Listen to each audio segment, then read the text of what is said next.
샬롬. 오늘은 창세기 2장과 3장에 걸쳐 선악과에 대한 이야기를 길게 나눕니다.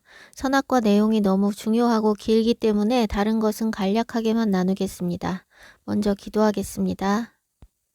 주님, 오늘도 창세기 말씀을 통해 주님을 더 계시해 주시고 주님의 선하신 뜻이 우리 안에 풀어지게 해 주십시오. 진리 안으로 깊이 들어가게 하셔서 진리 아닌 모든 것들이 진리에 의해 제거되고 씻어지게 도와주십시오. 가정과 교회와 세상에서 들어왔던 거짓들이 주님의 말씀으로 대체되게 하시고 주님이 보시는 대로 보고 주님께서 말씀하시는 대로 믿고 주님께서 명령하시는 대로 따르는 결단이 있게 도와주십시오. 오직 주님 말씀만 진리입니다. 주님만 참되시고 영원하십니다. 주님의 빛으로 우리를 비추어 주십시오. 예수와의 이름으로 기도합니다. 아멘. 창세기 2장 7절 여호와 하나님이 땅의 흙으로 사람을 지으시고 생기를 그 코에 불어넣으시니 사람이 생명이 된지라. 여기서 생명이라고 번역한 것은 히브리어로 네페쉬 하야라고 하는데 살아있는 존재, living being을 의미합니다. 하야는 살아있는, living이라는 뜻이고 네페쉬는 혼, 생명체, 생명, 자아, 사람, 욕망 등등 여러 가지로 번역될 수 있는데 대개 영혼, 혼으로 번역되는 단어입니다. 그런데 이것은 사람에게만 사용되는 것이 아니라 동물에게도 사용된 것입니다. 흔히 사람에게만 영이 있다고 말을 하고 여기서 생명이라고 번역해서 사람만 네페시 하야인 것처럼 여길 수 있는데 영은 동물에게도 있습니다. 전도서 3장 21절 인생들의 영은 위로 올라가고 짐승의 영은 아래 곧 땅으로 내려가는 줄을 누가 알랴. 개역개정의 혼은 잘못 번역된 것이고 원문은 영을 가리키는 루아흐입니다. 네페시 하야는 창세기 1장 30절 짐승에게도 똑같이 사용되었습니다. 생명이 있어 땅에 기는 모든 것에서 생명이 네페시 하야입니다. 그리고 2장 19절 아담이 각 생물을 부르는 것이 곧 그 이름이 되었더라 해서 생물이 네페시 하야입니다. 그래서 사람과 짐승이 모두 네페시 하야이고 또한 네페시 하야를 가진 생명체입니다. 사람을 지으실 때도 흙으로 지으셨고 짐승과 새들도 다 흙으로 지으셨습니다. 사람을 지으실 때 야짜르라는 단어가 사용되었는데 짐승을 지으실 때도 마찬가지로 야짜르가 사용되었습니다. 야짜르는 form, fashion, 형태나 모양을 만들다라는 뜻의 동사입니다. 짐승을 지으실 때 땅에게 내라라고 명령하셨지만 사람을 지으신 것과 마찬가지로 그 모양과 형태는 하나님께서 정하신 것입니다. 사람과 짐승의 재료로 보나 사람과 짐승을 지으신 방법이나 육체의 본질에 있어서 사람과 짐승이 구별되는 점이 나타나지 않습니다. 사람을 지으실 때 하나님의 형상을 따라 하나님의 모양으로 만들어 다스리게 하자고 하신 것이 동물과 구별되는 사람의 본질적 차이입니다. 하나님께서 동방의 에덴에 동산을 창설하시고 지으신 사람을 거기 두셨습니다. 에덴 동산은 히브리어로 간 에덴이고 사람의 범죄로 잃었던 하나님 나라, 천국을 의미하며 위치는 예루살렘입니다. 사람이 에덴에서 쫓겨나고 에덴 동쪽에 그룹들과 두루 도는 불칼을 두어 생명나무의 길을 지키게 하셨는데 그때 하나님 나라와 땅, 즉 영적인 세계와 물질 세계가 분리되었습니다. 계시록 21장에 하늘에서 새 예루살렘이 내려오는데 그것은 땅에서 거둬들여진 하나님 나라 에덴입니다. 땅에서 악이 제거된 후이기 때문에 그룹들과 두루 도는 불칼을 두어 지키게 하셨던 생명나무가 다시 땅에 존재하게 됩니다.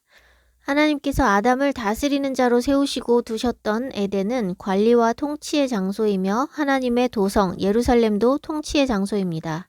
땅의 예루살렘은 더럽혀지고 짓밟히고 있지만 새 예루살렘이 땅에 내려오면 어린 양의 보좌가 그곳에 있어 영원한 하나님 나라에서 다시 예루살렘이 통치의 장소가 될 것입니다. 강이 에덴에서 흘러나와 동산을 적시고 거기서부터 갈라져 네 강의 근원이 되었는데 비소는 겐지스 강이고 기호는 나일강, 히데겔은 티그리스, 유브라데는 유프라테스 강입니다. 하나님의 통치의 장소에서 생명의 물이 사방으로 흘러가는 것입니다. 에스겔 47장에는 성전에서 흘러나오는 물이 생명을 주는 물로 나타납니다. 지금은 사해에 물고기가 살 수 없으나 그 물이 흘러 들어가서 바닷물이 되살아나고 생물이 살고 고기가 많아질 것이라 말씀하고 있습니다. 또한 강 좌우에 나무들이 있고 그 잎이 약 재료가 됩니다. 새 예루살렘의 강 좌우에 있는 생명나무가 열매를 맺고 그 잎사귀들이 만국을 치료한다는 것과 일치합니다.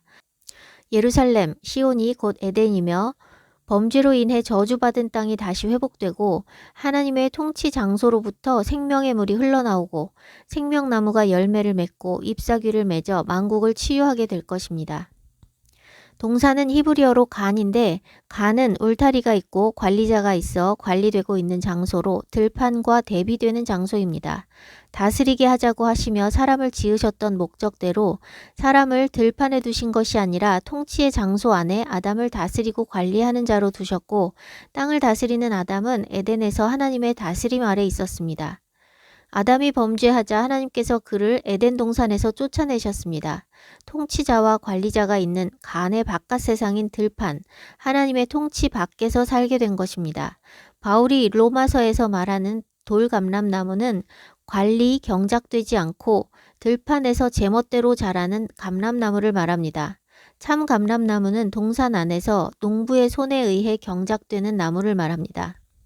아담이 범죄한 후 모든 인류는 들판으로 쫓겨나 돌감람나무가 되었습니다. 예수아를 믿고 하나님의 언약 안에 거하면 접붙임받아 다시 동산 안에 거하는 참 감람나무가 됩니다. 성경은 육신의 욕구대로 사는 사람과 언약 안에 거하는 사람을 대조해서 보여줍니다. 에서는 들사람이라 표현하고 야곱은 장막 안에 거하는 완전한 자라고 말씀하고 있습니다. 에서는 들판에서 육신의 욕구대로 사는 사람이었고 야곱은 장막 안에서 하나님의 말씀을 묵상하는 사람이었습니다. 에서는 돌감람나무이고 야곱은 참감람나무인 것입니다. 하나님께서 아담에게 명령하십니다. 동산 각종 나무의 열매는 내가 임의로 먹되 선악을 알게 하는 나무의 열매는 먹지 말라. 내가 먹는 날에는 반드시 죽으리라. 동산 가운데에는 생명나무와 선악을 알게 하는 나무가 있었습니다. 원문대로 직역하면 선악 지식의 나무입니다. 선악 지식은 그 이름만 보면 좋은 것으로 보입니다. 그런데 하나님께서는 그 열매를 먹는 날에는 반드시 죽는다고 경고하셨습니다.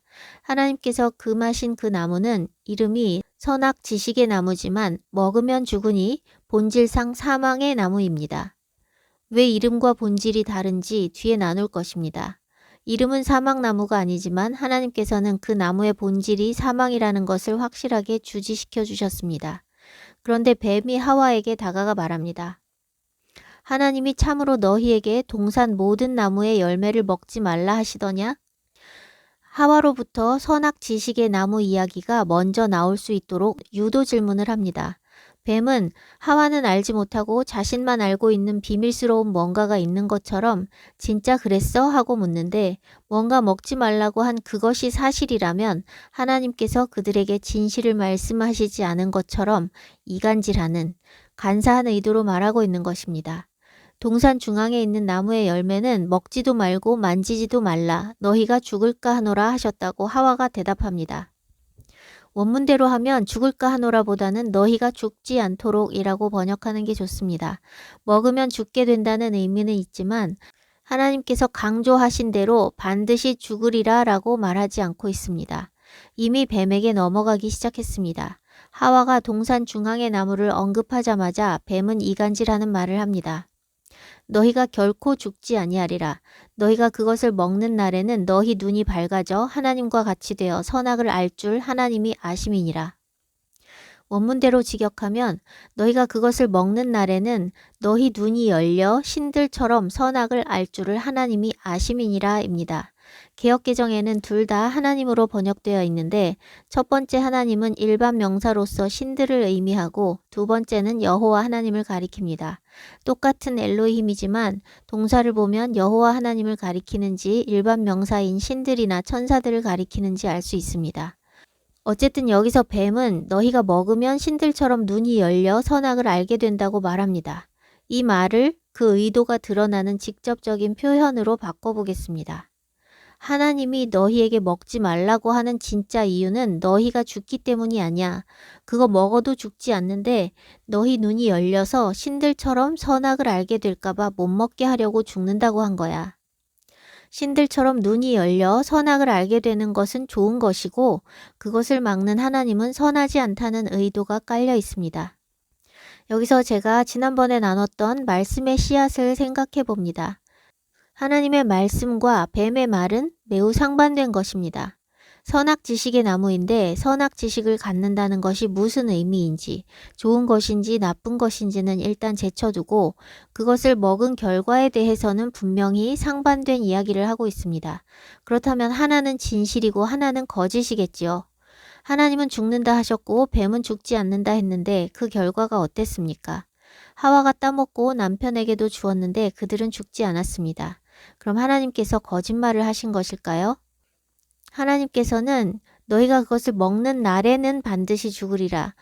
먹는 그날 죽는다고 말씀을 하셨는데 아담이 죽은 것은 930년 이후입니다.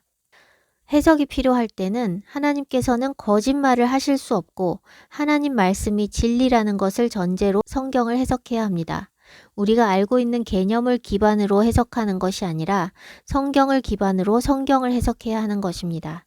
반드시 죽는다고 하셨으면 반드시 죽는 것인데 죽지 않았다면 그 죽음의 의미가 우리가 생각하는 것과 다른 것입니다. 성경에서 죽음이 처음 언급된 것은 바로 하나님께서 아담에게 선악 지식의 나무를 금하신 명령에서입니다. 그렇다면 하나님께서 말씀하시는 성경적인 죽음의 의미가 무엇인지는 아담과 하와가 그 열매를 먹은 그날 일어난 일을 통해서 알 수 있는 것입니다. 그들이 먹었을 때 일어난 일이 바로 성경적인 죽음의 의미입니다. 열매를 먹은 바로 그날 그들의 눈이 열려서 벗은 것을 알고 무화과 나무 잎을 엮어 치마로 걸쳤는데 하나님께서 그들을 찾으실 때 그들이 스스로 두려워 숨었습니다. 하나님께서 어떤 벌을 내리시기도 전이었는데 그들 스스로 하나님을 피했습니다. 범죄자는 경찰이 지나가는 것을 보기만 해도 자기 잡으러 온 것 같아 두려우니 경찰로부터 멀리 떨어지기 원합니다. 아이가 뭔가 잘못을 저지르고 나면 엄마가 부를 때 깜짝 놀랍니다. 죄를 지으면 하나님 앞에서도 그렇게 피하게 되는 것입니다. 죄가 없을 땐 하나님의 임재가 좋지만 죄가 있으면 하나님의 임재가 불편하고 두려워지게 됩니다. 콩을 심으면 콩이 나고 불을 떼면 연기가 나는 것이 자연의 법칙이듯이 죄를 지으면 거룩하신 하나님으로부터 멀어지고자 하는 것이 자연의 법칙이고 영적인 법칙입니다. 선악 지식의 나무에서 열매를 먹은 바로 그날 아담과 하와가 스스로 하나님으로부터 멀어진 후에 바로 그날 하나님께서 그들을 동산에서 쫓아내셨습니다. 하나님과 단절되어 하나님의 통치와 임재의 장소에서 쫓겨나는 것, 그것이 바로 성경적인 죽음의 의미입니다. 하나님께서 범죄한 뱀과 하와와 아담에게 차례로 죄의 저주를 말씀하셨는데 저주에 대해서는 다음 시간에 나누겠습니다.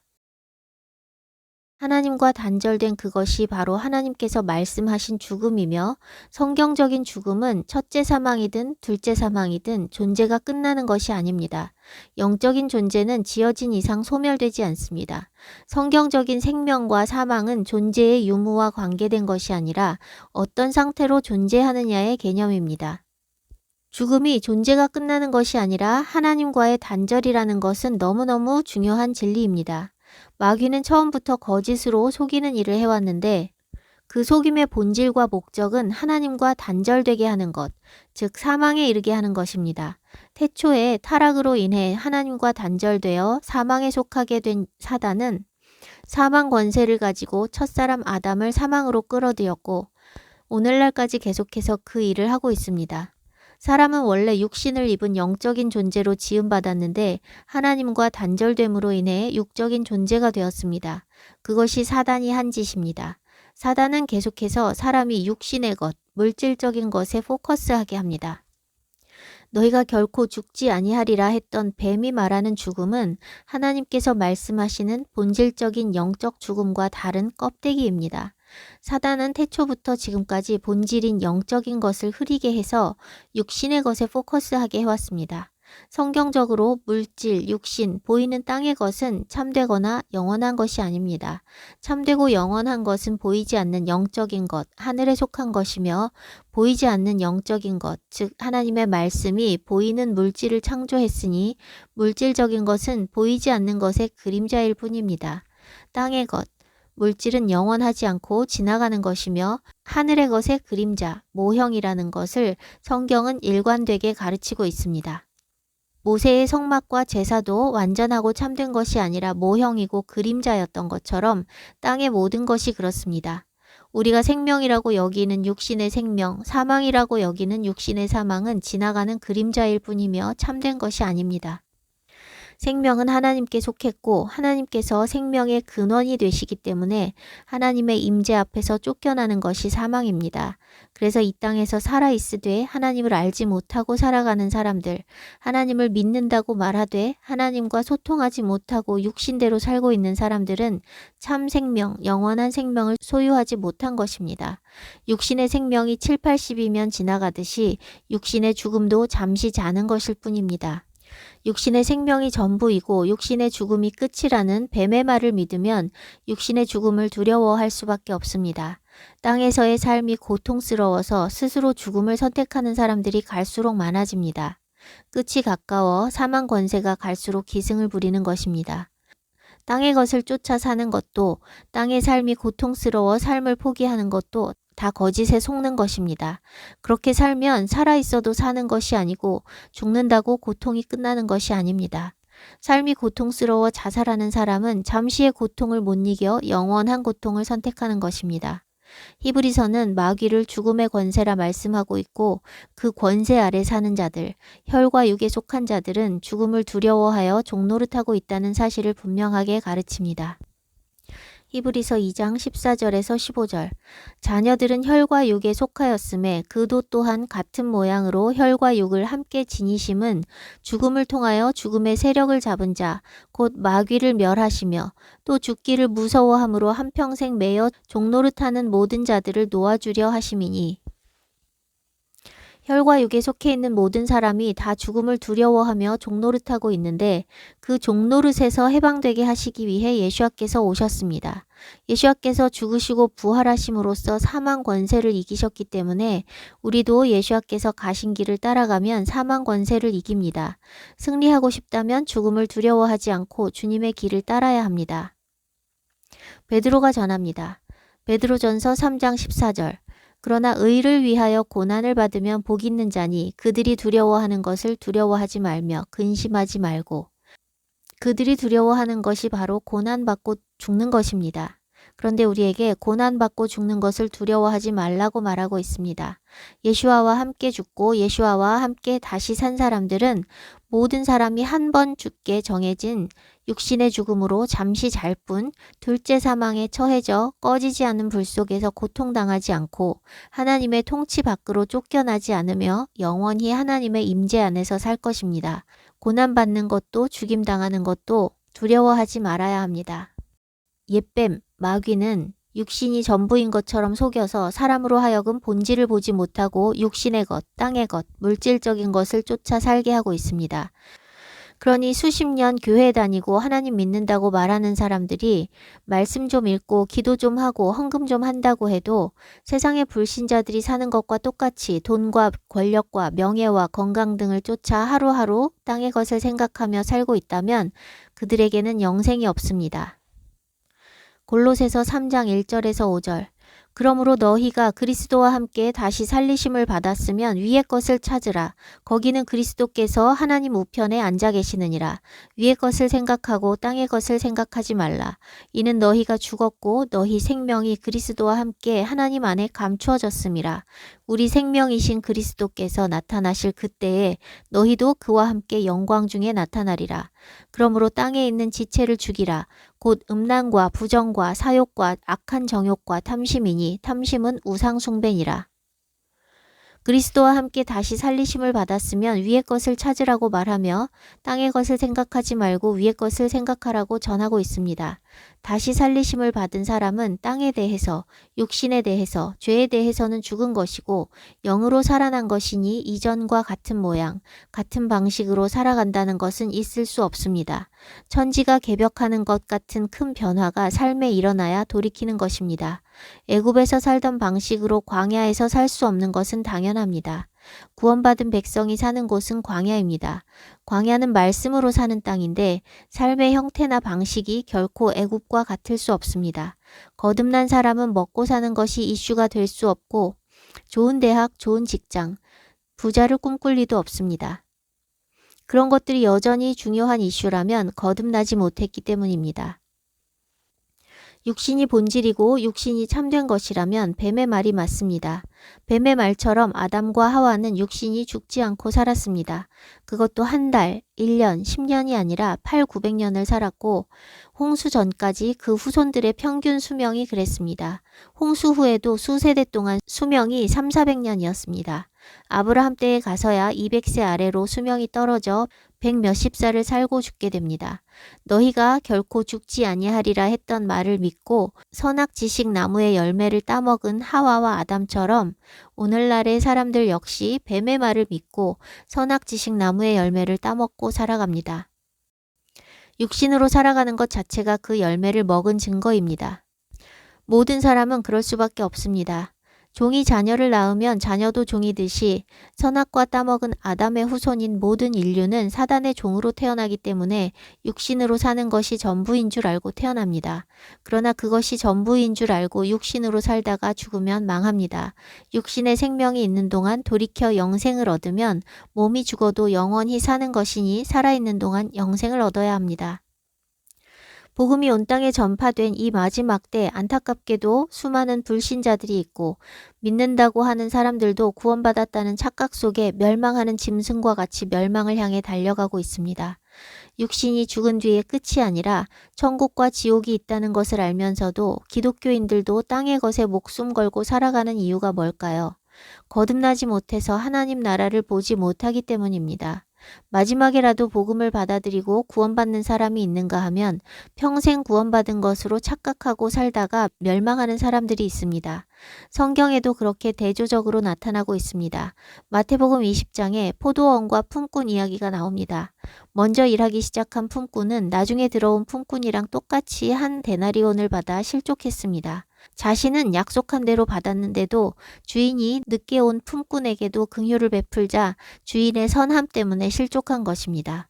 거듭나지 못한 사람은 하나님 아버지의 자녀가 되지 못하고 종의 정체성으로 살기 때문에 그 품꾼과 같이 자기가 받은 것에 감사하지 않고 다른 사람이 받는 은혜에 배아파하고 실족합니다.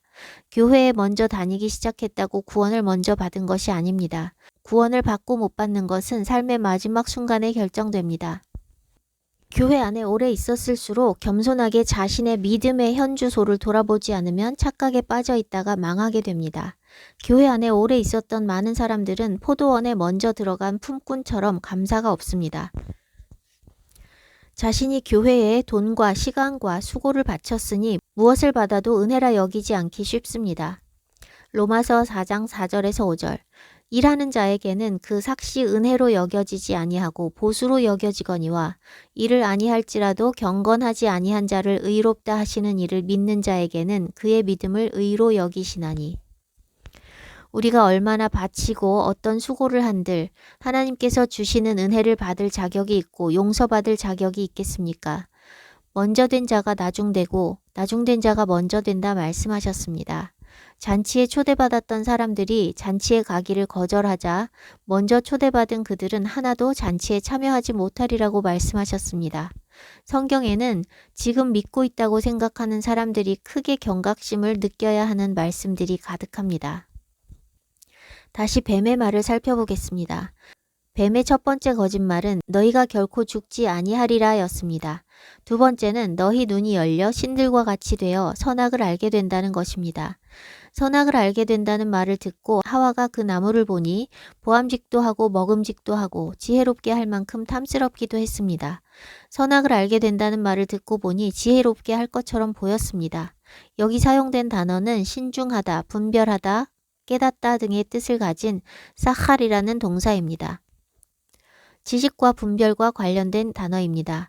하와가 뱀의 말에 넘어갔습니다. 눈이 열리면 보지 못하던 것들이 보이게 되고 보던 것들이 다르게 보이게 됩니다. 선악과를 먹은 아담과 하와는 눈이 열려서 자기들이 벗은 것을 알게 되었습니다. 그런데 벗은 것이 안 보이다가 보이게 된 것이 아닙니다. 그들은 원래부터 벗고 있었지만 그것이 아무런 문제가 되지 않았었는데 선악 지식의 열매를 먹자 벗은 것이 수치스럽게 여겨진 것으로 벗은 것에 대한 관점이 바뀐 것입니다. 눈이 열리는 것은 다른 관점, 다른 시각에서 보게 되는 것을 말합니다. 원래 그들의 관점은 하나님의 관점과 같았습니다. 그런데 선악 지식의 열매를 먹자 하나님과 다른 관점으로 보게 되었습니다.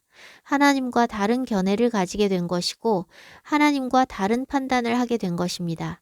뱀이 그 열매를 먹으면 신들과 같이 될 것이라고 했는데 신들과 같이 능력 있는 존재가 된다는 것처럼 속인 것이지만 본질은 그게 아닙니다. 타락한 천사 마귀와 같이 하나님과 다른 판단, 다른 생각을 가지게 되는 것입니다. 다른 말로 하면 참되신 하나님을 대적하고 자신이 하나님이 되는 것을 말합니다. 하나님의 관점, 하나님의 생각을 버리고 자신의 생각과 관점을 가지는 것이 바로 자신이 하나님 되는 것입니다. 뭐가 옳고 그른지, 뭐가 좋고 나쁜지는 내가 판단한다. 이런 입장이 되는 것입니다. 세상에 존재하는 모든 신들은 본질적으로 하나님을 대적하고 자기가 하나님 되고자 하는 존재이며 그 뿌리는 옛뱀, 마귀입니다. 아담과 하와는 벗고 살았어도 아무 문제 없었다가 뱀의 꿰매 넘어가 선악 지식의 열매를 먹은 후에 하나님과 다른 관점을 가지게 되어 갑작스럽게 수치심을 느끼고 하나님을 피해 숨게 된 것입니다. 하나님께서 보시기에 좋았는데 그들이 보기엔 좋지 않아졌습니다. 오늘날 사람들이 자신의 생각대로 선택하고 일을 처리하여 땅의 것을 많이 쌓게 되기도 하기 때문에 자신이 똑똑하고 지혜로운 줄 알고 계속 그 길을 가지만 자신의 생각대로 세상을 보고 자신을 보는 것은 고통을 가져옵니다. 무언가 쌓아야만 자신의 가치가 느껴지고 아무것도 가지지 못하면 무가치한 존재로 느끼게 됩니다. 벌거벗은 채로도 하나님께서 보시기에 아름다운 존재였는데 벌거벗은 것을 수치스럽게 여겨 그 수치를 가리지 못할 무화과 잎으로 가립니다. 오늘날 사람들은 명품 옷과 신발과 가방, 차 등등 재물로, 학위로, 인맥, 권력, 인기 등으로 겹겹이 포장하려 합니다. 그런 것들로 포장하면 있어 보이고 귀해 보이고 그런 것들이 없으면 없어 보이고 무가치해 보인다고 생각하는 것입니다. 그러나 아담과 하와가 수치를 가리기 위해 사용한 무화과 잎은 그들의 수치를 가려주지 못했습니다. 그들은 그것을 걸치고도 하나님을 피했습니다. 그들의 수치심은 하나님과 다른 생각을 품은 내면에서 온 것이니 외적인 것으로 가려지지 않습니다. 오늘날 갖가지로 포장하는 사람들도 마찬가지입니다. 아무리 명품과 학위와 권력으로 포장한다 해도 그들 내면의 낮은 자존감과 수치심은 외적인 것으로 가려지지 않습니다. 그런 것들로 포장하는 것 자체가 스스로를 가치 없는 존재로 여기고 있다는 것을 증명할 뿐입니다. 뱀은 그 열매를 먹으면 결코 죽지 않고 신들처럼 선악을 알게 될 것이라 했고 하나님은 반드시 죽으리라 하셨는데 그 상반된 말 가운데 두 사람은 뱀의 말을 취했습니다. 성경이 말씀을 씨앗에 비유하고 있는 것에 대해 지난 시간에 나눴습니다. 땅인 아담이 하나님의 말씀을 안 받고 뱀의 말을 받아들였기 때문에 하나님의 동산에서 살지 못하고 쫓겨나 저주받은 삶이 시작되었습니다. 아담은 흙에서 취했으니 흙으로 돌아가게 되었습니다. 아담이라는 이름은 아다마에서 온 것으로 아다마는 땅, 지면이라는 뜻입니다. 아담은 첫사람으로서 인류의 대표일 뿐 아니라 흙과 흙으로 지은 모든 것에 있어서도 대표성을 가지고 있습니다. 하나님께서 아담으로 하여금 다스리도록 정하셨던 것은 바다의 물고기와 하늘의 새, 가축과 온 땅과 땅에 기는 모든 것입니다. 흙으로 지은 것들과 흙 자체를 다스리는 존재로서 대표성을 가지고 있기 때문에 아담의 범죄는 땅까지 저주받게 했습니다. 아담의 범죄로 인해 인류만 망가진 것이 아니라 피조물이 다 신음하게 되었습니다. 첫사람 아담의 범죄로 인류 전체가 죄의 종, 마귀의 종, 마귀의 자녀로 태어나게 되었습니다. 요한복음 8장 44절 너희는 너희 아비 마귀에게서 났으니 너희 아비의 욕심대로 너희도 행하고자 하느니라. 그는 처음부터 살인한 자요. 진리가 그 속에 없으므로 진리에 서지 못하고 거짓을 말할 때마다 제 것으로 말하나니 이는 그가 거짓말쟁이요 거짓의 아비가 되었음이라. 그런데 거짓말쟁이 아비로부터 나온 우리를 구하시기 위해 예수와께서 둘째 사람으로 대표가 되셨고 의인으로서 불의한 자들을 대신하여 죽으셨습니다. 고린도전서 15장 45절에서 50절. 기록된 바 첫사람 아담은 생령이 되었다 함과 같이 마지막 아담은 살려주는 영이 되었나니 그러나 먼저는 신령한 사람이 아니요 육의 사람이요 그 다음에 신령한 사람이니라. 첫사람은 땅에서 났으니 흙에 속한 자이거니와 둘째 사람은 하늘에서 나셨느니라. 무릇 흙에 속한 자들은 저 흙에 속한 자와 같고 무릇 하늘에 속한 자들은 저 하늘에 속한 이와 같으니 우리가 흙에 속한 자의 형상을 입은 것 같이 또한 하늘에 속한 이의 형상을 입으리라. 예수와께서 오시지 않았다면 우리는 첫사람 아담의 자손으로서 본질적으로는 거짓의 아비 마귀의 씨로 살다가 둘째 사망에 처해질 수밖에 없습니다. 예수와께서 오셔서 우리가 다시 하늘로부터 날 수 있게 되었으니 예수와께서 사망 권세를 이기시고 부활하신 것 같이 우리도 한 번 죽은 후에는 썩지 않을 부활의 몸을 입고 영원히 살 것입니다. 그러나 그 일이 이루어지기까지 통과해야 할 과정이 있습니다. 바로 우리 자신이 땅에서 고난받고 십자가 지는 것입니다. 예수와께서 십자가 지심으로써 모든 것을 다 완성하신 것이 아닙니다. 예수와께서는 그분의 일을 완성하셨고 우리의 몫은 남아 있습니다. 바울이 전합니다. 골로새서 1장 24절. 나는 이제 너희를 위하여 받는 괴로움을 기뻐하고 그리스도의 남은 고난을 그의 몸된 교회를 위하여 내 육체에 채우노라. 그리스도의 남은 고난이라고 말합니다. 그리스도께서 다 완성하셨으면 바울도 우리도 할 일이 없겠지요. 그러나 예수와께서는 그분만이 하실 수 있는 일, 즉 둘째 사람으로서의 대표성을 가지고 죄인이 받을 저주와 형벌을 대신 받으심으로써 생명의 길, 의의 길을 열어놓으신 것이며 우리는 그분의 길을 따라 걸어가며 우리의 몫을 감당해야 합니다. 바울만 그리스도의 남은 고난을 육체에 채우는 것이 아니라 누구든지 먼저 돌이켜 영생을 얻은 자들은 장차 돌이켜야 할 자들을 위해 그리스도의 남은 고난을 자신의 육체에 채워야 합니다. 그리스도께서 모든 일을 완성하신 것이 아니라는 것을 알아야만 우리가 감당해야 할 몫을 직면하고 근신하고 깨어서 죄와 피 흘리기까지 싸울 수 있습니다. 우리가 모든 선한 싸움을 다 싸우고 믿음의 경주를 마치기를 피조물들도 기다리고 있습니다. 로마서 8장 19절에서 22절. 피조물이 고대하는 바는 하나님의 아들들이 나타나는 것이니 피조물이 허무한데 굴복하는 것은 자기 뜻이 아니요 오직 굴복하게 하시는 이로 말미암음이라. 그 바라는 것은 피조물도 썩어짐의 종노릇한 데서 해방되어 하나님의 자녀들의 영광의 자유에 이르는 것이니라.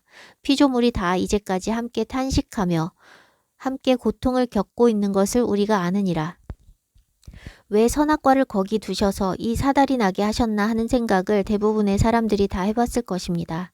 그런데 교회에서 선악과에 대한 설교를 하는 일이 거의 없고 창세기는 기독교인들 사이에서도 신화처럼 여겨지고 있는 게 오늘의 현실입니다. 창세기 1장 1절을 그대로 믿는 사람은 거의 보이지 않습니다. 말씀으로 천지를 창조하신 사실을 믿는다면 교회가 오늘과 같이 믿음이 없고 부패하고 세상과 똑같을 수 없겠지요. 창세기 말씀은 절대적으로 중요합니다. 무엇이든 시작, 기초가 바르고 견고해야 합니다. 창세기가 풀리면 다른 말씀들도 풀립니다. 영적인 원리들을 바로 알고 바르게 믿으면 마지막 때가 아니더라도 삶이 달라지고 바르게 준비될 수 있습니다.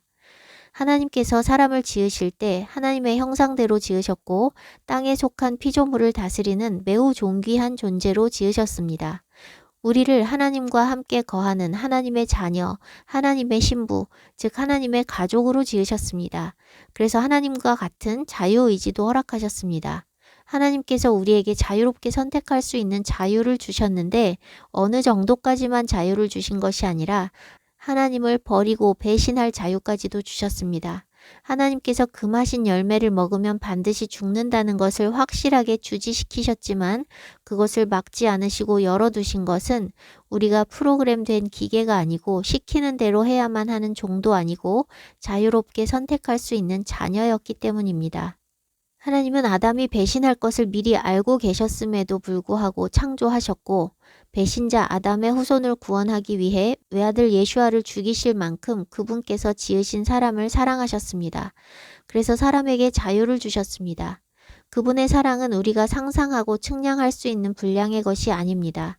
하나님은 아들까지도 죽음에 내어주실 만큼 사랑하셨기 때문에 사람에게서 합당한 사랑을 받기 원하십니다. 시키는 대로 복종해야만 하는 종은 주인을 사랑하지 않습니다.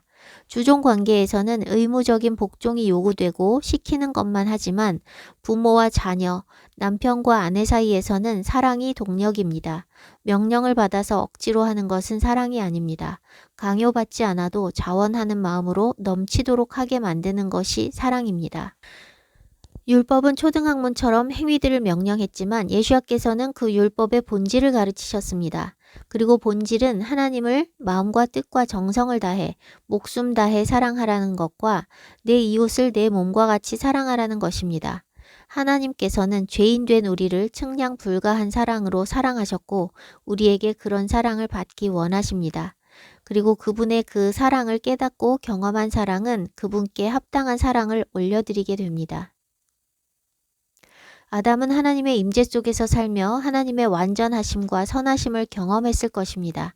그러나 하나님께서 금하신 그 열매를 먹고 저주받기 전에는 그분의 임재 속에 산다는 것이 얼마나 완전하고 좋은 것인지 그분의 사랑과 은혜가 얼마나 감사한 것인지 알지 못했을 것입니다.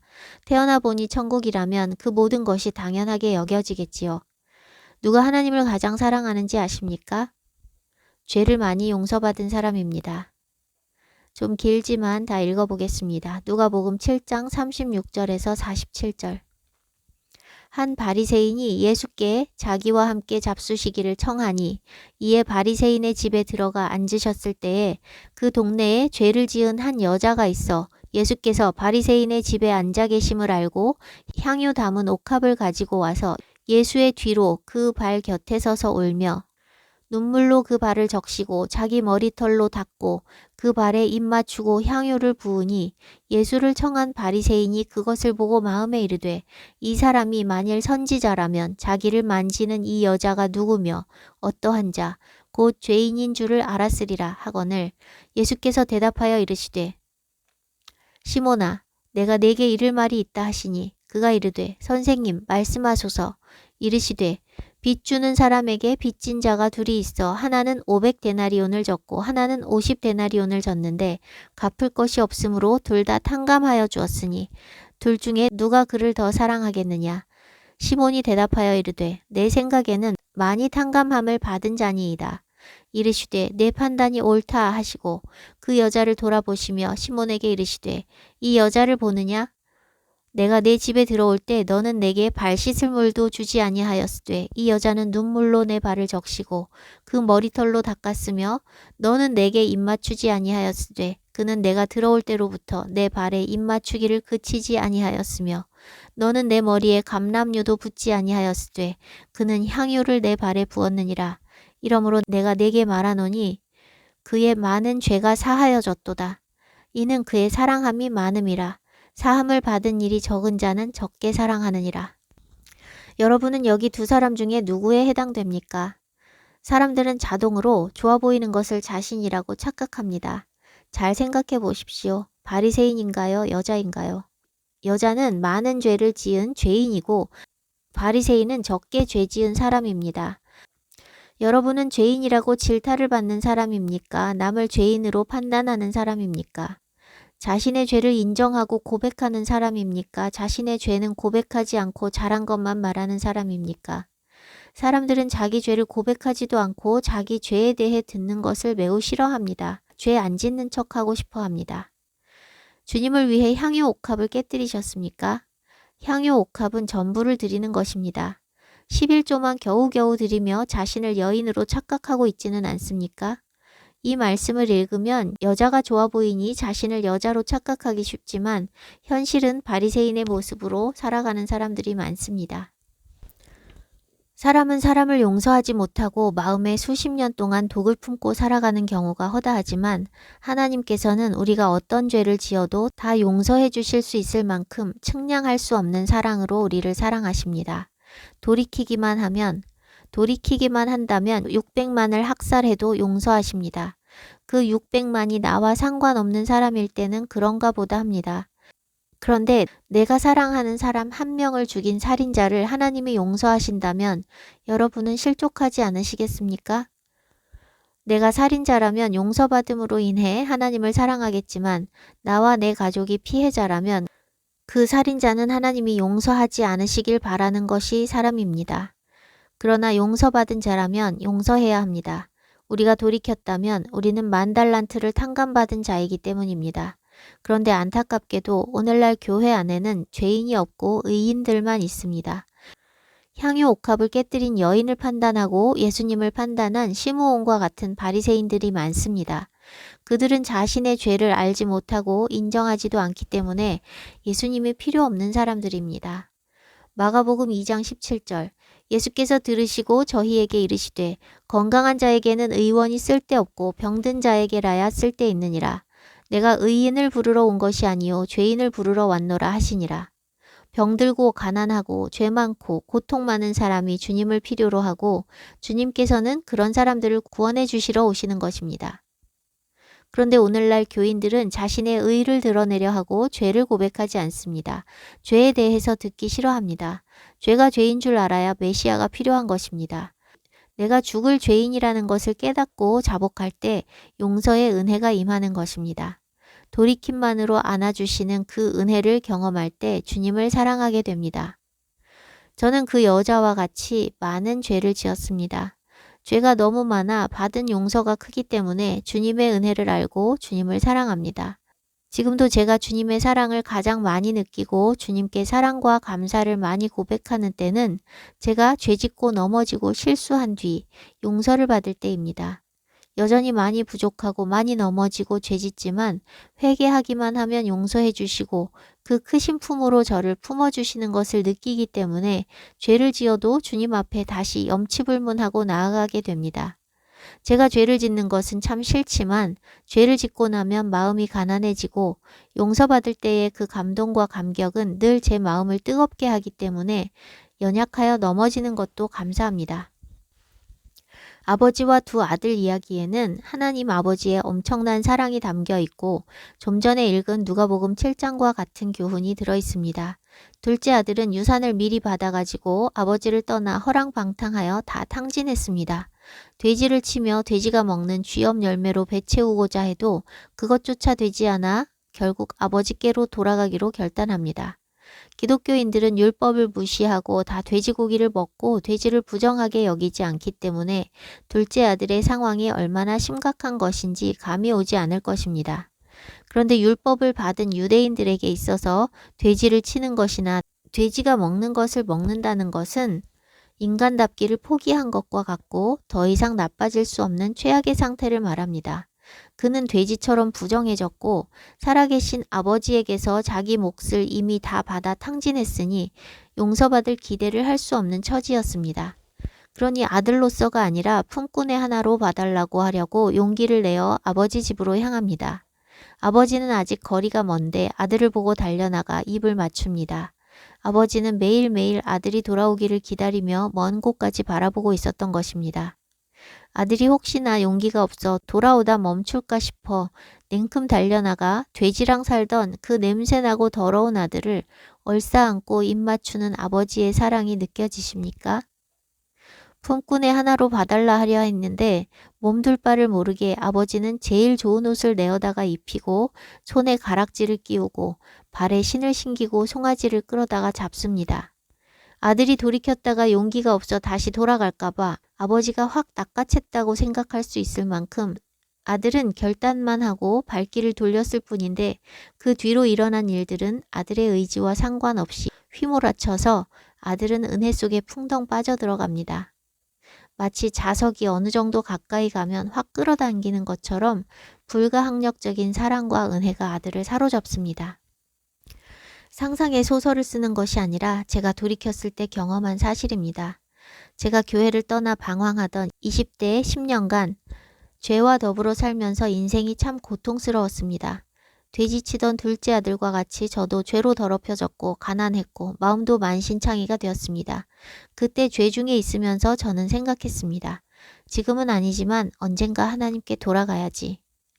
교회는 태어날 때부터 다녔으니 천국과 지옥이 있다는 것을 믿고 예수님을 믿어야 천국 간다는 사실만 알고 있었을 뿐 하나님을 믿는다는 것이 참 막연한 신앙이었습니다.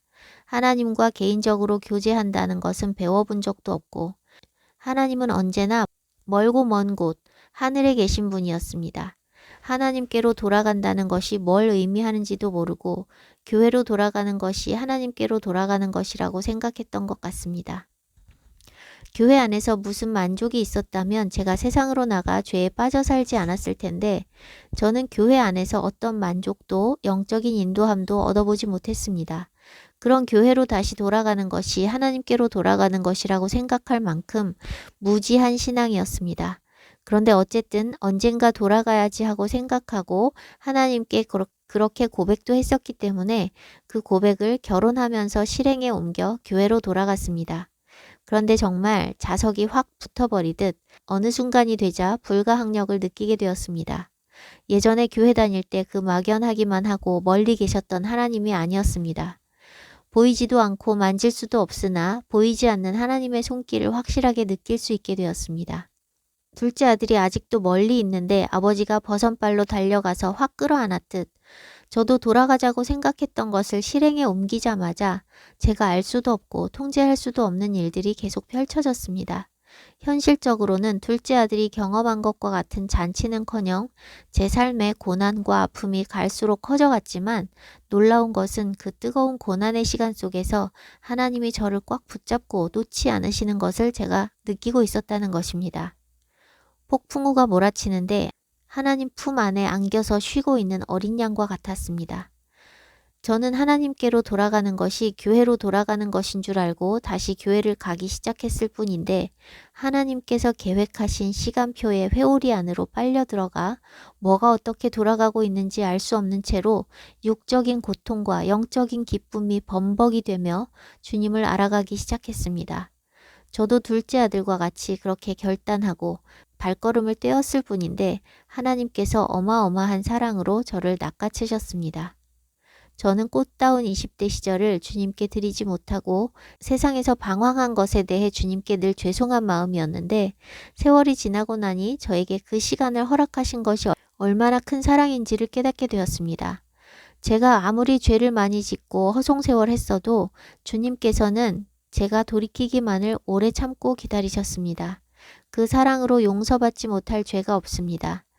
돼지치며 돼지 먹는 쥐염 열매로 배 채우는 그 시간 동안 제가 범죄하며 하나님께 고백했던 것들을 어기고 또 어기고 아버지의 마음을 반복적으로 아프시게 했는데 그것들도 감당하시며 제가 자원하여 돌이킬 때까지 계속해서 기회를 주셨습니다.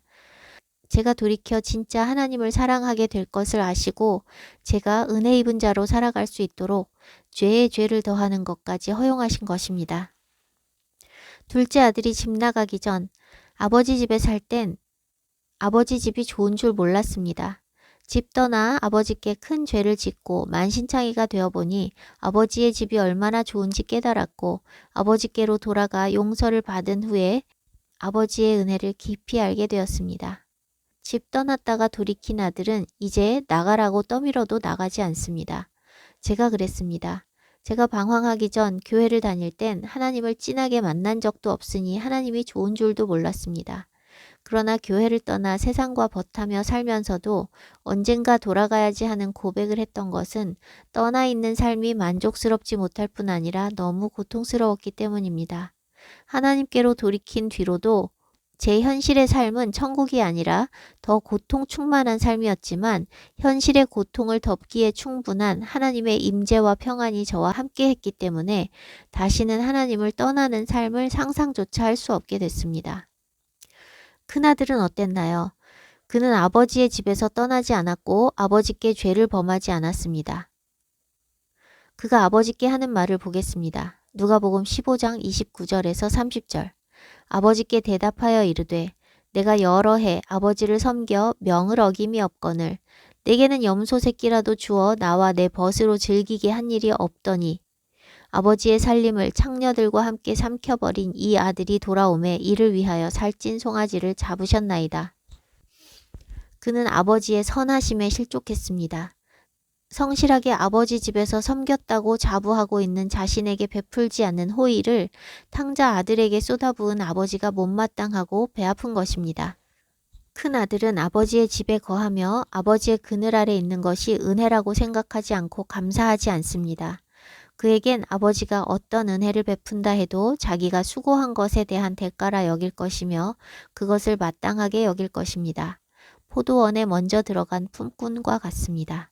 선악과를 안 따먹은 아들은 선악과 따먹고 제멋대로 살며 고통받다가 돌아온 아들처럼 아버지를 사랑할 수 없습니다.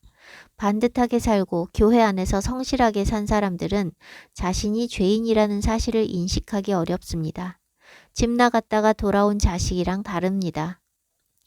율법적으로 산 사람들의 내면에는 하나님을 향한 가난한 마음을 갖는 것에 장애가 되는 자기의의가 있습니다. 그래서 주님께 주권을 드리지 못하고 미지근한 종교인의 삶을 사는 사람들을 보면 차라리 범죄하여 넘어지고 주의 은혜를 간절히 구하는 것이 좋겠다는 생각을 합니다.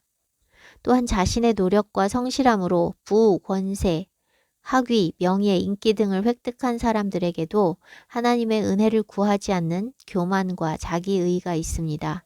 스스로 뭔가를 이루어냈다고 생각하니 가난하고 못 배운 사람들, 어려움 속에 처한 사람들을 보면 그들의 무능력과 게으름 때문이라고 판단합니다. 자신이 이룬 것들을 지킬 수 없고 무너져 내리게 될 때에야 그것이 자기 힘으로 된 것이 아니었음을 깨닫게 됩니다. 저는 방황하느라 시간을 낭비했지만 육신의 자랑이 될 만한 쌓인 것이 없어서 무너져 내리고 비워질 시간을 절약했습니다. 세상 사람들이 좋아할 만한 것이 제게 한 가지라도 있다면 그것 때문에 저에게 접근하는 사람들이 많이 있었을 것입니다. 제가 돌이키기 전이나 돌이킨 후나 하나님은 저에게 세상이 좋아할 만한 어떤 것도 있게 하지 않으셔서 세상 것과 세상 사람들로 다시 더럽혀지지 않고 주님 발 앞에 조용히 살 수 있게 하셨다는 것을 깨닫게 하셨습니다. 하나님 앞에서 사는데 필요치 않은 것은 다 거추장스러운 것입니다. 저를 30대, 40대까지 중국, 미국, 이스라엘에서 꾸준히 학교를 다니게 하셨고 신대원 과정도 새 학교에서 하게 하셨는데도 저에겐 석사 학위 하나 없습니다. 목사 안수를 받으라고 권하시는 분들이 있었지만 하나님께서 하라 하지 않으셔서 안수도 받지 않았습니다. 많은 사람들이 사람들에게 인정과 대접받기 위해 목사 안수를 받지만 영적인 권위는 하나님께서 주시는 것이지 목회학 석사 박사 학위나 목사 타이틀로부터 오는 것이 아닙니다. 저에게는 세상에 속한 사람들이 줄대고 싶어 할 만한 매력이 없기 때문에 하나님께서 저에게 붙여주시는 사람들은 걸러질 대로 걸러진 영혼들입니다. 저는 금그릇도 은그릇도 아니고 매우 연약하고 소박한 질그릇이지만 제 안에는 세상에서 가장 존귀한 예수 그리스도라는 보배가 있습니다. 저는 예수 그리스도 외에 자랑할 것이 없습니다. 움켜쥐고 내세울 만한 돈도 명예도 권세도 석박사 학위도 없으니 제가 소유한 것은 주님뿐이고 하나님 자신이 저의 기업이 되시니 돈과 명예와 권세와 학위를 다 가진 사람도 전혀 부럽지 않습니다. 제가 주님을 얻는 데 장애가 되는 어떤 것도 제 삶에 허용하고 싶지 않습니다. 제가 바라보는 것은 땅의 것이 아니라 위의 것이기 때문입니다. 질그릇 안에 담긴 보배인 예수 그리스도만 드러나시게 하는 삶이 되길 원합니다. 아담이 선악과를 안 먹었으면 오늘날 우리의 삶이 이렇게 고통스럽지 않았을 거라고 생각할 수 있으나 그렇지 않습니다. 아담 아닌 누구라도 그 열매를 먹습니다. 에덴 동산에서 있었던 일이 이스라엘에 의해 똑같이 재현되었습니다. 하나님께서 거하시던 에덴에서 하나님의 말씀을 버리고 뱀의 말을 들은 아담이 그곳에서 쫓겨난 것처럼 하나님께서 그분의 백성과 함께 거하시려고 애굽에서 불러내신 이스라엘에게 가나안 땅을 주셨는데 그들이 또 하나님의 말씀을 버리고 다른 신들을 따라 걸음으로 인해 그 땅에서 쫓겨났습니다. 아브라함에게 이삭을 바치게 하신 곳 모리아, 다윗에게 주신 왕의 도성 예루살렘, 솔로몬의 성전이 있던 그곳은 에덴입니다. 아담의 후손들은 한 사람이 8,900년을 살며 계속 자식을 낳았으니 한 사람의 자식이 최소한 수십 명에서 수백 명까지 될 수도 있을 것이고 그 수십 수백의 자녀들이 아버지와 같은 세대를 살며 각각 수십 수백을 낳았을 것입니다. 그 손자들도 마찬가지니 인구가 기하급수적으로 불어나고 있었습니다. 그런데 한 세대에 단 한 명만 택하셔서 경건한 계보를 구별하시고 이스라엘이라는 나라를 세울 준비를 하십니다. 결국 아브라함을 지명하시고 약속의 아들 이삭과 하나님 나라를 사모한 야곱을 통해서 새로 만드신 나라가 이스라엘입니다. 하나님을 버린 세상, 니므롯이 통치하던 세상 바벨론에서 구별되어 하나님을 경외하며 섬긴 자손들로 이루신 최고로 경건한 족속인 이스라엘도 하나님을 버리고 이방신을 따랐다면 어느 누가 아담과 이스라엘을 탓하고 손가락질을 하며 나라면 선악과 안 먹었을 텐데 나라면 하나님을 버리지 않고 그 땅에서 잘 섬기고 살았을 텐데 라고 말할 수 있을까요? 에덴에서 아담이 쫓겨나 마귀의 사망 권세 아래 고통받게 된 것 역시 이스라엘에 의해 재현됩니다. 이스라엘도 하나님 말씀을 버림으로 인해 쫓겨나서 아수르, 바벨론, 메데, 바사, 헬라, 로마 등의 제국에 의해 압제당합니다. 하나님은 하나님을 버린 백성으로 하여금 그들이 좋아하고 따르던 것들을 섬기며 고통받게 두십니다. 그들이 좋아하고 따르던 왕과 신은 그들을 돌보고 그들을 유익하게 하는 존재가 아니라는 것을 그들이 직접 경험한 뒤에야 그들이 돌이켜 하나님을 생각하게 되고 그들의 왕, 그들의 하나님, 그들의 남편을 그리워하게 됩니다. 이스라엘이 그렇게 하나님을 버리고 그들이 쫓았던 세상 왕들에 의해 압제받는 것처럼 교회도 하나님을 버리고 교회가 쫓는 세상 왕들에 의해 압제당합니다. 신약은 교회 시대라고 말들 합니다. 그런데 교회에서 말하는 그런 의미의 교회 시대가 아니라 교회의 배신, 배도의 시대입니다. 이스라엘이 먼저 하나님을 배신해서 가지가 잘려져 나갔고 이 2000년은 접붙임받은 교회가 배신해서 잘려져 나가는 시간입니다. 그러나 이스라엘에 남은 자가 있는 것처럼 교회에도 남은 자가 있습니다. 이 마지막 때 사람들이 하나님을 버리고 하나님 대신 왕 삼는 적그리스도는 하나님을 그리워할 수밖에 없도록 우리에게 큰 고통을 줄 것입니다. 그때에야 사람들이 돌이켜 하나님을 찾게 될 것이고 어떤 사람들은 더 이를 갈고 하나님을 저주하게 될 것입니다. 지금은 교회가 선악과를 먹고 하나님을 버린 시대입니다. 모든 시대 모든 백성이 선악과를 먹고 사망 권세 아래 놓여 압제를 당하는 시간은 지금은 쫓겨났지만 원래 우리가 속해 있던 에덴을 사모하며 주께 돌이켜야 할 때입니다. 우리는 돌이켜 에덴을 되찾아야 합니다. 뱀에게 속아 들사람이 되어버렸지만 다시 하나님의 임재가 있는 동산을 사모하며 돌아가야 합니다. 선악과를 먹음으로써 자유의지로 하나님을 버렸던 인간이 다시 그 자유의지로 하나님께로 돌아가기로 선택하는 것이 에덴을 되찾는 길입니다. 가장 경건한 자손들로 이루신 이스라엘조차도 하나님을 버릴 것을 아신 하나님께서는 태초부터 아들 예슈아를 인자로 보내셔서 대신 죗값을 치르게 할 계획을 가지고 계셨습니다. 아담 때문에 우리가 죽게 된 것이 아닙니다. 우리 각자가 선악과를 먹을 수밖에 없는 존재입니다.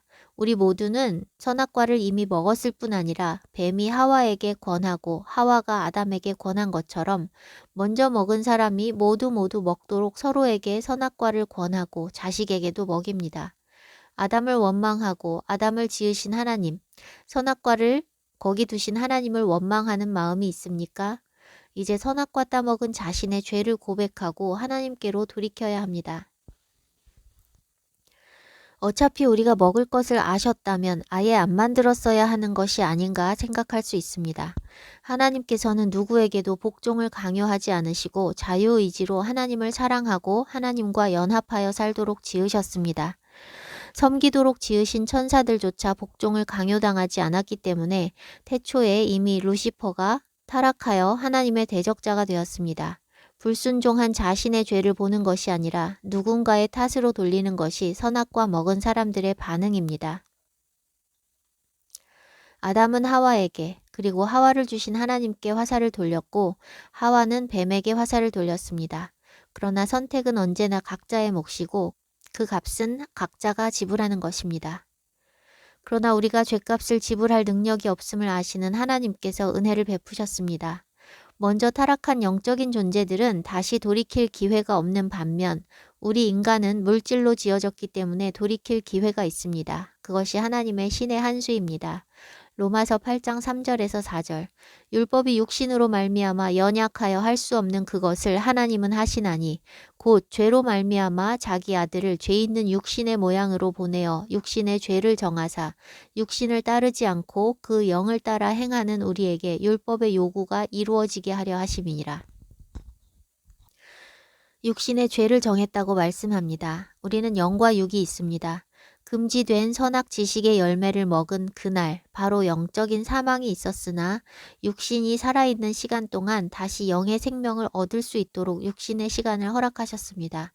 우리의 죄를 우리 존재 전체인 영과 육에 정하신 것이 아니라 육신에만 정하셔서 우리의 영이 다시 살 길을 남겨두신 것입니다. 육신의 죄를 정하셨기 때문에 육신은 사형 선고를 받고 모든 사람이 다 한 번 죽게 됩니다.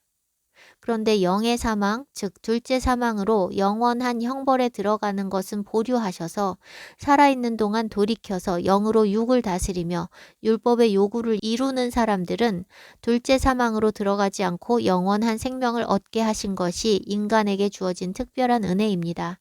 그러니 바울이 말한 대로 육신을 따르지 않고 영을 따라 행하며 살아야 합니다.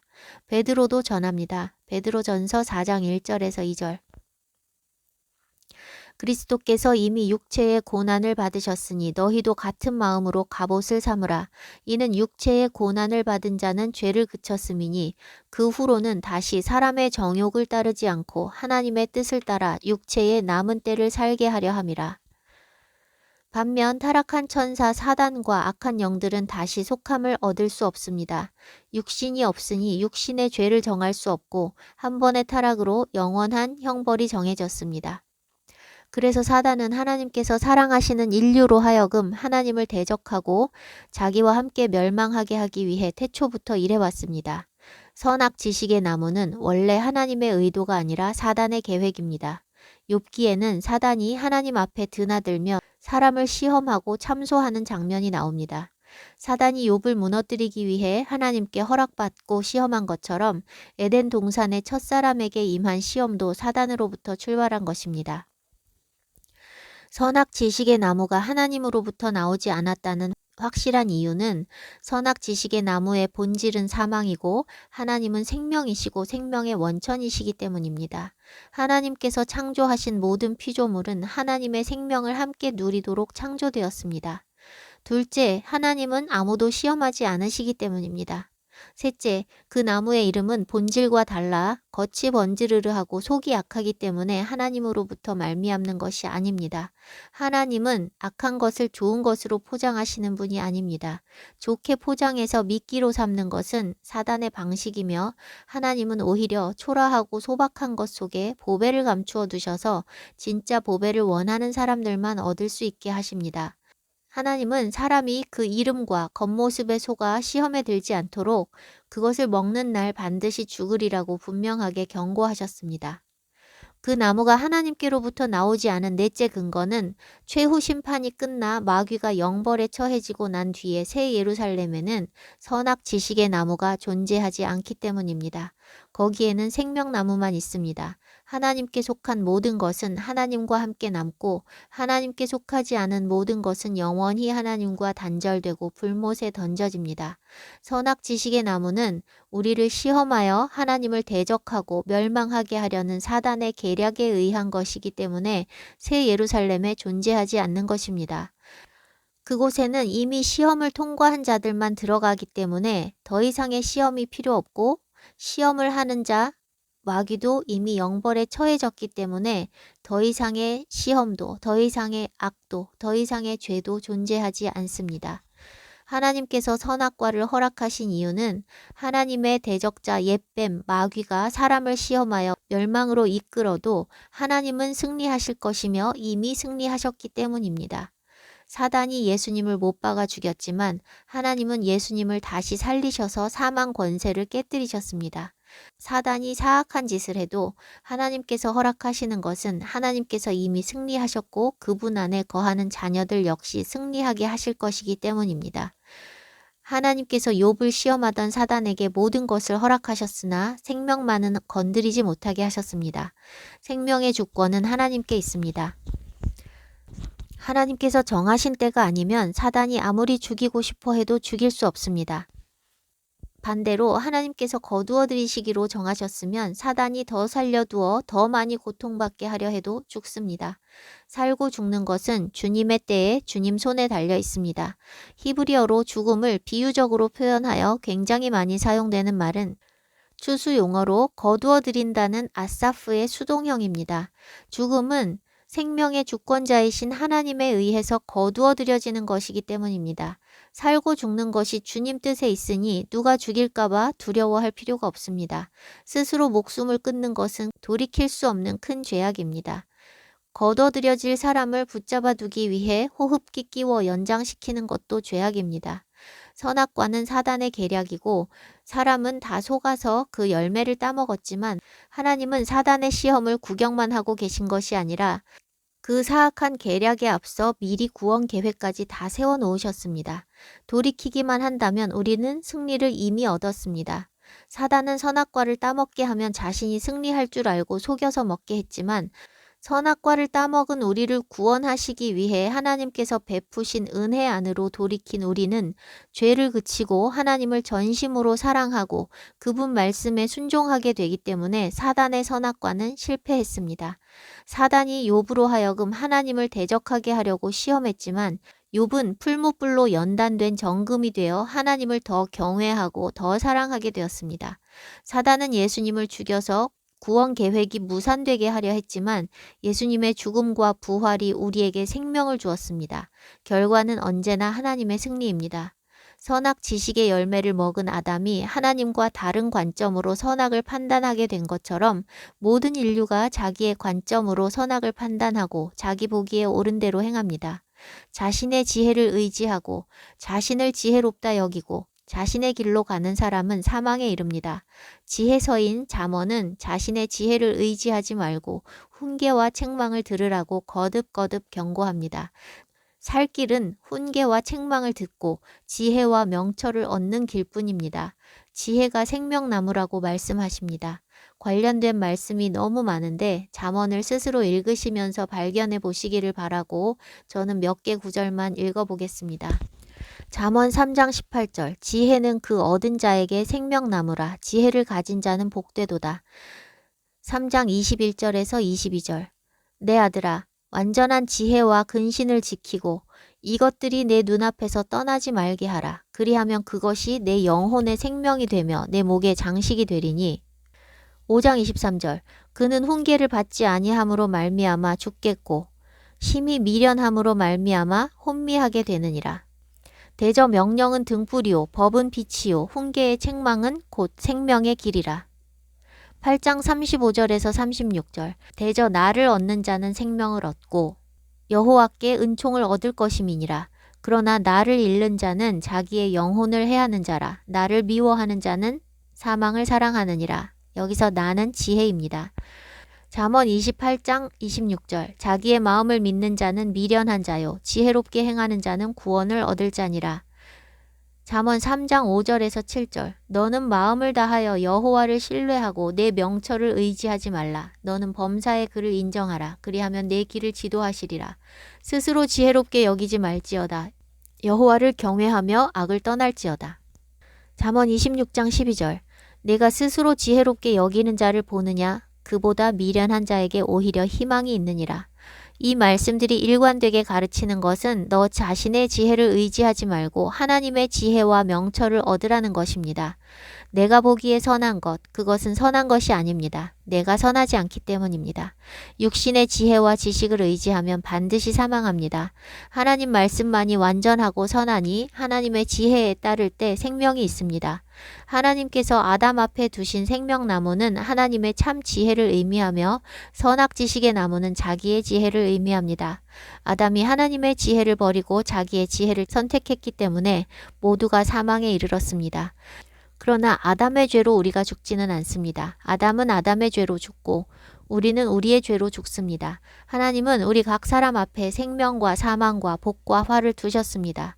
우리가 우리 앞에 있는 생명을 선택하면 우리는 살 수 있습니다. 신명기 30장 15절에서 20절. 보라, 내가 오늘 생명과 복과 사망과 화를 내 앞에 두었나니 곧 내가 오늘 내게 명령하여 내 하나님 여호와를 사랑하고 그 모든 길로 행하며 그의 명령과 규례와 법도를 지키라 하는 것이라. 그리하면 내가 생존하며 번성할 것이요 또 하나님 여호와께서 내가 가서 차지할 땅에서 내게 복을 주실 것임이니라. 그러나 내가 만일 마음을 돌이켜 듣지 아니하고 유혹을 받아 다른 신들에게 절하고 그를 섬기면 내가 오늘 너희에게 선언하노니 너희가 반드시 망할 것이라. 너희가 요단을 건너가서 차지할 땅에서 너희의 날이 길지 못할 것이니라.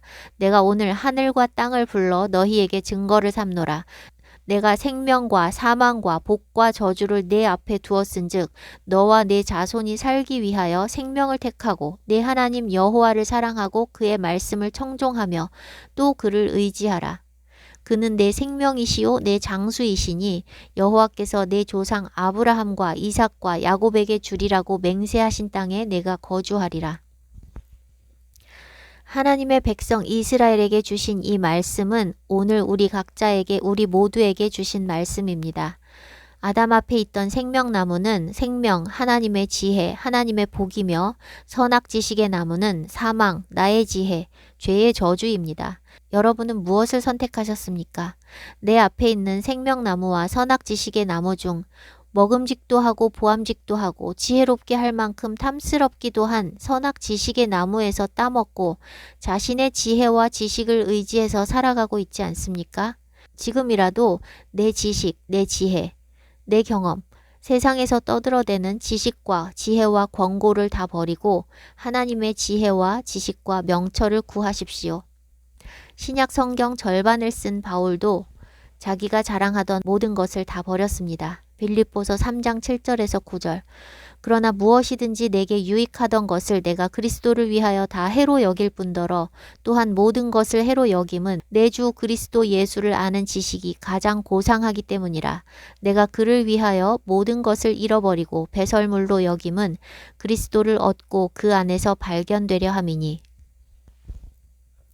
모든 사람이 다 자기 지식과 지혜로 자기 보기에 좋은 대로 행하기 때문에 세상이 이렇게 부패하고 악하게 되었습니다. 모든 사람이 하나님을 아는 지식으로 충만하여 하나의 기준, 하나님의 말씀으로 살아갈 때에야 비로소 세상에 샬롬이 임할 것입니다. 적그리스도는 거짓 평화를 들고 나와 평강의 왕 행세를 할 것이지만 평강의 왕 예수와께서 통치하시는 세상에만 샬롬이 있습니다. 그곳엔 선악지식의 열매를 먹고 돌이키지 않은 자들은 들어가지 못하고 선악지식의 열매를 먹었으나 돌이켜 자신의 지혜를 버리고 하나님의 지혜를 따라 산 사람들만 들어갈 수 있습니다. 사단은 선악지식의 나무로부터 시작해서 오늘까지도 끝없이 거짓과 속임의 덫을 쏟아내고 있습니다. 그러나 하나님은 사단의 모든 괴휴를 다 허용하시고도 그분의 사랑과 공의로 우리를 끌어안으시고 우리를 승리케 하실 것입니다. 하나님께 전심으로 돌이켜 생명의 길에 들어서시길 축복합니다.